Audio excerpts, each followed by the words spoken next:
Hey everybody, welcome to Santa Barbara Talks with Josh Molina. It's Thursday, April 11th. Please hit subscribe on YouTube and visit my website, santabarbaratalks.com. If you're new to this podcast, please share it with a friend, tell somebody about it, subscribe to my newsletter, which you can find at santabarbaratalks.com, and get content that you can't get anywhere else. I'm Josh Molina, been a journalist for 20 plus years now, and I teach locally at Santa Barbara City College. And I just have a unique perspective that I try to bring to you here on this channel. So I want to talk to you about the Miramar, the Rosewood Miramar project. Tuesdays are often really busy days for me because I cover local government. And so I'm sitting at City Hall listening to it's bordering on a tedious discussion on cruise ships because it's so long. And so I'm doing my journalism thing, photos, and trying to listen, take notes. I have to write a story about how the city's going to change its policy toward cruise ships. But then I start getting texted from multiple people that none other than Rick Caruso, the shopping mall, the developer mogul, is in Montecito at the Montecito Association meeting. And the text that I got was that he was going to be presenting, he might be talking, he'll be there to talk about his big Rosewood Miramar Resort Hotel project. And I'm going to get into this in a second, but Caruso's got a little bit of a fame, obviously. He's very well known for his success as a shopping mall developer, and then he bought the Miramar and turned it into this hugely extravagant resort that is a worldwide destination where it cost a lot to stay there, $5,000. It's more expensive than the Bacara. And, there's a range of prices there, but it is high end. It's not really a place that most people can kind of just go on vacation, most middle class people. It's a high-end resort destination. And so he also ran for mayor of Los Angeles, as we know, and he almost pulled it off. He almost won. So he's somebody who's got a little bit of prominence, a little bit of prestige. So if he shows up at a Montecito Association meeting, journalistically, it elevates the need to be there a little bit more than their typical meetings. And so why is he there? There is this huge community controversy over this development. This development seeks to build affordable housing, so housing that is below market rate for the employees, for people like they say, the maintenance crew, the cooks, the housekeepers, people who need housing but work there, and they're trying to deal with this affordable housing crisis and reduce the need for people to commute from outside of the area into town, which of course contributes to all the terrible, horrible traffic congestion in and around Montecito. And so they want to build some of those, and the numbers keep sort of moving around there. They also want to build luxury apartments for people who want to live at the Miramar, who want to be there longer than 30 days. So on one side, they're building the employee housing.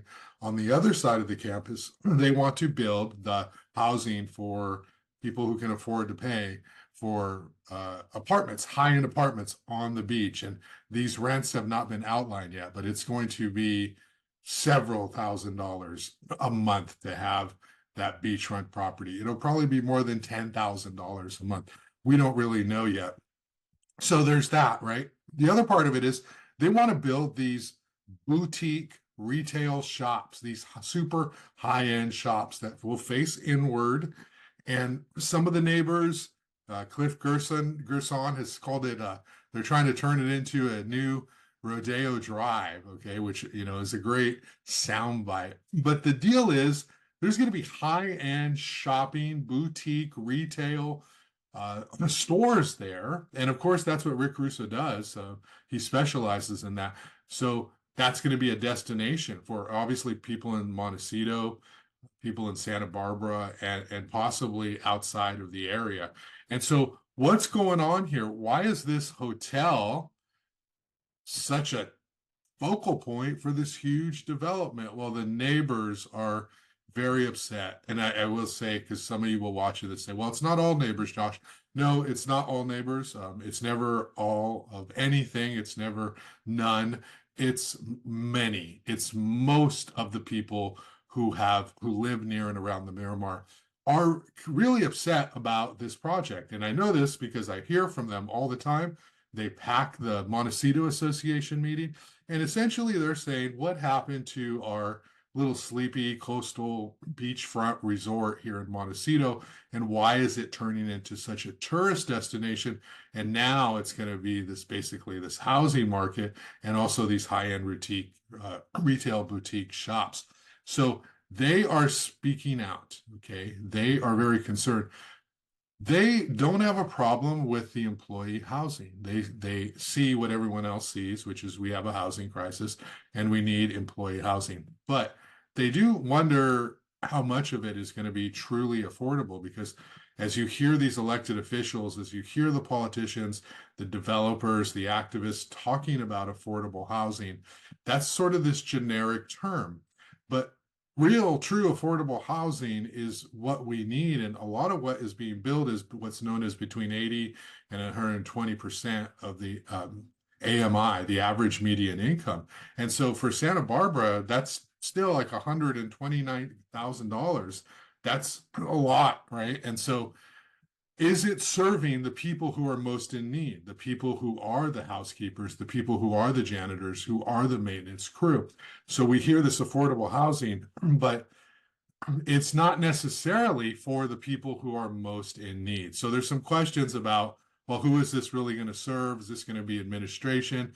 Is this going to be some of the higher paid people? And then who's getting squeezed out? But the people who are most in need. So there's some questions about that. They want to build these affordable housing units in this development. And I think they bumped it up to something like 24 units or 26 units of affordable housing. So that is their goal. But then the big question is, why do we need this high-end luxury market rate housing on the other side? So the neighbors are saying this is to pay to offset the cost of the employee housing. And it does raise the question of, if you're a hotel, should you be allowed to also have apartments on the same site? It's obviously a decision for the county planners and the county board of supervisors. And I'm sure it's fine and legal, but if it's legal, is it appropriate? Is it necessary? And so that's a question that is going to have to be resolved. But many of the neighbors are upset and concerned about this. They're also really concerned about these retail shops. These are not shops like, a Target or even like a Macy's or any of these places we have in Santa Barbara, or even the stores on Coast Village Road. It's super high end, and so it'd be a place where you can buy a Rolex, or, Cliff once again said, he saw an $800 pair of jeans in one of the current boutique shops. And so they think it's going to be this like shopping mall attraction. It's going to create more traffic. And so it's really just like this huge community issue that is happening right now.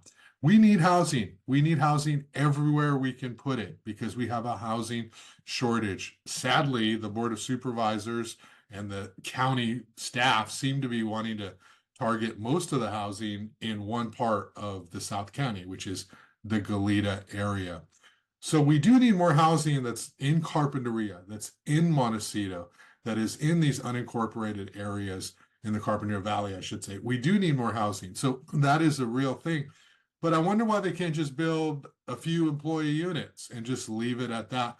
That's what the parents are, the neighbors are saying. So what does Caruso say? What do the Miramar say? I talked to Rick Caruso. So he didn't actually speak at the meeting, but afterward, I talked to him. And Tracy Lair, great reporter, broadcast journalist with KYT, she talked to him. I followed up after that and talked to him. And Rick Caruso is a really nice guy, super, super charismatic, super charming. He says he loves the community, and he answers these questions really well. He says things like, it's going to be a great development. It's going to be seamless. People aren't going to even know that there's anything in addition there. And everything he develops is classy and it fits in. So he has all the answers. The neighbors aren't really buying it. They are very concerned about what this is going to mean in terms of traffic impacts, what it's going to mean in terms of some views for some of the residents, and losing the whole flavor of what the Miramar once was. Little short history note: I've been a journalist for a long time, but long before I became a professional, I used to work at the Miramar while I was in college, while I was going to Santa Barbara City College before I transferred away.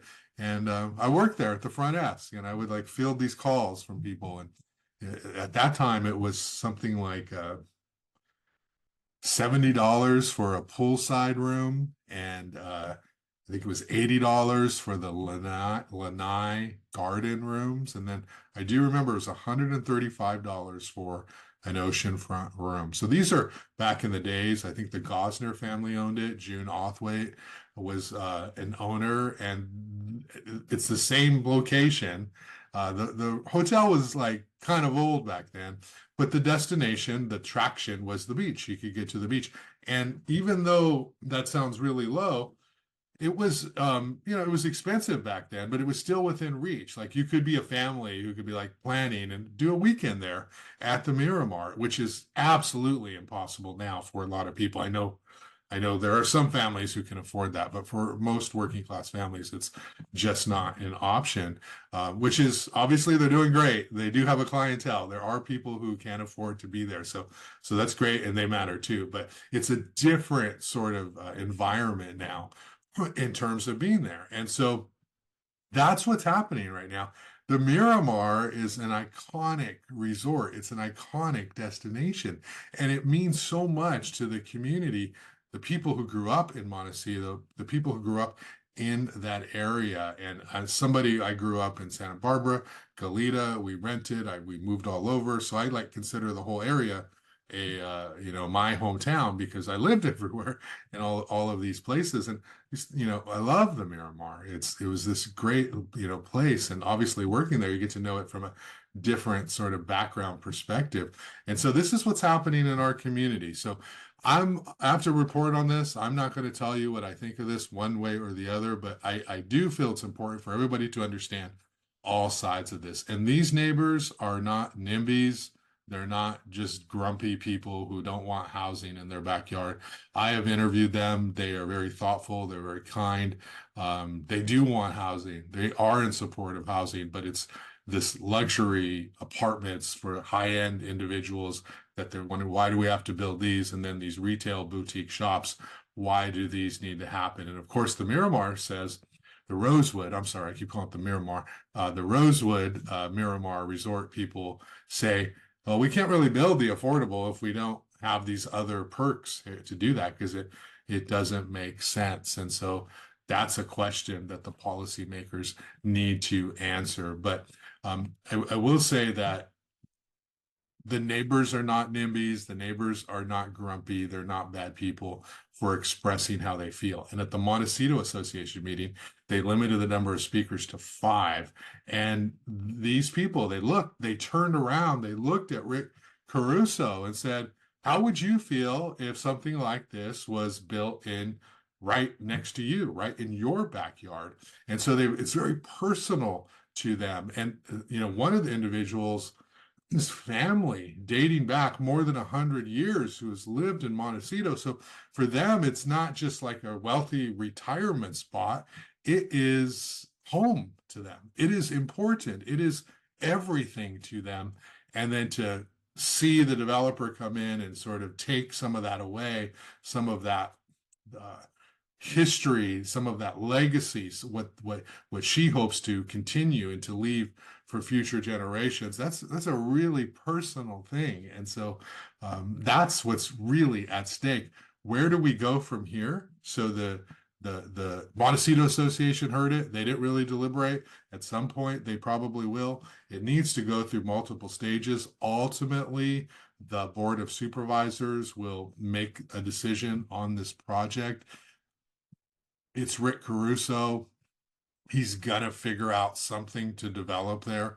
But I think it's always a great reminder that there's power in the people. We saw that in the first district Santa Barbara supervisors race just on March 5th, that the people who hold power don't always win. The people who abuse power don't always win. Sometimes the people win. And if the neighbors turn out and try to change this project and try to make it something that they feel is more in touch and fitting with the neighborhood and the community, well, they might be able to make some impactful work here. They might be able to have massive impact and change this whole thing. And Rick Caruso strikes me as a guy who will compromise. I don't think he wants to be known as somebody who's doing something that's going to create negative energy long term for him or his brand. So I think he's listening. Hopefully he's listening. Obviously there's an economics issue here, but it's what's more important than economics when you already have a successful resort is figuring out a way to do things that meet the needs of the community, the employee housing, and I don't think it's controversial bias for me to say make it all for affordable, make it all affordable for specifically people who make the least amount at that hotel. Make it just for them and not for higher end staff. I don't think that's controversial. And so that should be what it is, just that. And these other questions, right? They're going to have to work it out with the community. So that's that. I just wanted to share that story with you. I wrote a story at newshawk.com. You can check it out, and we'll continue to be writing about this going forward. And as we wrap up here, please share this podcast with a friend. Visit santabarbaratalks.com and sign up for my newsletter. Consider a financial contribution. I do all of this on my own, and any contribution that you make through PayPal or a debit card or something is just goes straight back into me being able to pay for my time, improve the production, and expand the audience, because this is 2024. Not everybody reads, everybody gets their news from different platforms. And here in Santa Barbara, there's only a few journalists, doing this. And this is another way to communicate to people. And I've heard that it's a really valuable platform. So thanks a lot for your time. Have a great day, and take care.